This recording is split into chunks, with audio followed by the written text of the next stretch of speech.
Rain poured like silver threads on the glass windows of the luxury restaurant, the kind of place where people wore suits worth more than a small house.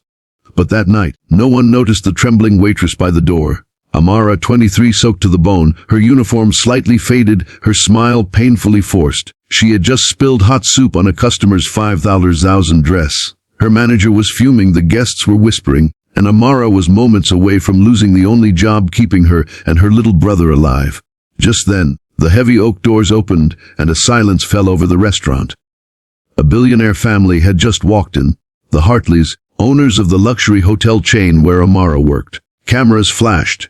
Everyone straightened, but what no one expected was the quiet, elegant old woman among them, Mrs. Eleanor Hartley, the billionaire's mother, known to be completely deaf.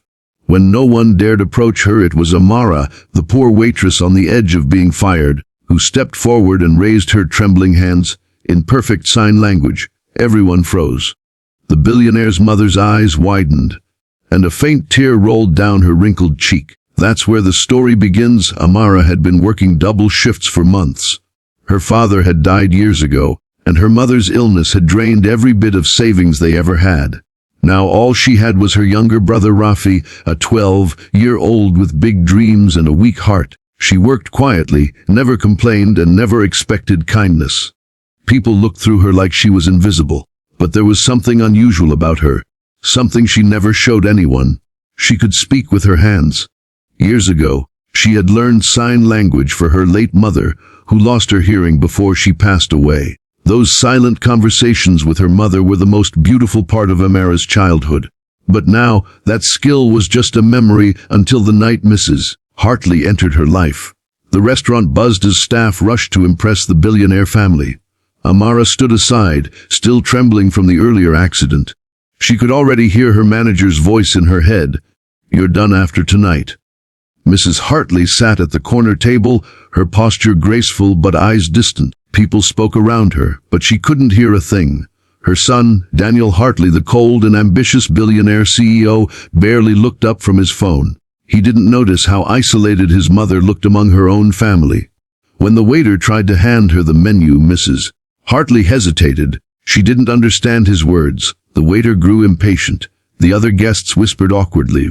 Something inside Amara moved. She remembered her mother's hands, gentle, trembling, speaking words no one else could hear. Taking a deep breath, Amara walked forward. Everyone watched as she approached the billionaire's mother, bowed slightly, and signed softly, "Good evening, ma'am. Would you like me to help you with the menu?" For a moment, Mrs. Hartley stared in disbelief. Then, slowly, she smiled. Her eyes lit up with recognition and gratitude. She signed back, her hands moving elegantly. "You know how to sign."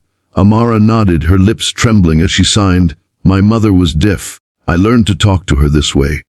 A tear welled in Mrs. Hartley's eyes. She took Amara's hand and signed, "Your mother raised you well." All around them, the restaurant had gone silent. Waiters, guests, even Daniel had looked up, for the first time that night, genuinely curious. And when Daniel saw his mother laugh for the first time in years, his expression softened. Amara continued serving, signing small jokes, describing dishes in sign, making Mrs. Hartley giggle like a child. The whole restaurant seemed lighter. Even the air felt different.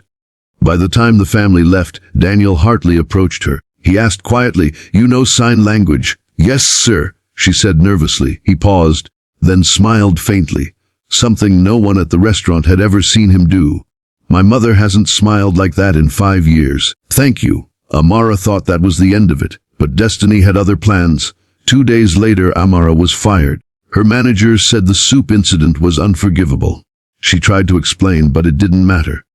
The world rarely listened to the poor. That night, she walked home in the rain, her uniform in a paper bag, tears mixing with raindrops. She didn't know how she'd pay rent. Rafi's medicine was due next week. She sat under a streetlight, clutching her mother's old locket, whispering, "I'll find a way, Mama." But the next morning, something unbelievable happened. A black luxury car stopped outside her small apartment. A chauffeur stepped out and handed her an envelope sealed with gold. Inside was a note. "Chwo, you spoke to my heart when no one else could. Come to Hartley Mansion at noon. E. Hartley." Amara's hands shook when she arrived at the mansion. She felt out of place. Marble floors, chandeliers, servants in white gloves. Mrs. Hartley was waiting for her in the sunroom, smiling. They spoke through sign language for hours. Mrs. Hartley asked about Amara's life, her dreams, her family. When Amara told her about Rafi, Mrs. Hartley's eyes filled with tears again. "I know what it's like to be silenced by the world," she signed. "But kindness like yours should never go unheard." He and Daniel walked in. He had been watching quietly from another room. He offered Amara a letter. An offer letter. It was for a position at the Hartley Foundation, a charitable organization that supported underprivileged children with disabilities. The salary was more than she ever dreamed of. Amara was speechless. Daniel said softly, "My mother insists. She believes you're the kind of person this foundation needs. Someone who listens, even without words." Amara couldn't stop crying. Months later, she stood on a stage beside Daniel and Mrs. Hartley at a charity event. Cameras flashed again, but this time not because of power or fame. It was because of a message. Amara stood before hundreds of guests and signed to the audience as she spoke, her voice trembling tore. Kindness doesn't need money or power. Sometimes, it only needs the courage to speak even without words. Mrs. Hartley signed back from her seat, "You've changed my world, Amara." And in that moment, the poor waitress who once thought she had nothing realized she had everything that truly mattered: heart, courage, and the language of kindness. In a world obsessed with noise, it's often the silent hearts that speak the loudest. Never underestimate the power of kindness. It can bridge worlds, heal wounds, and turn strangers into family.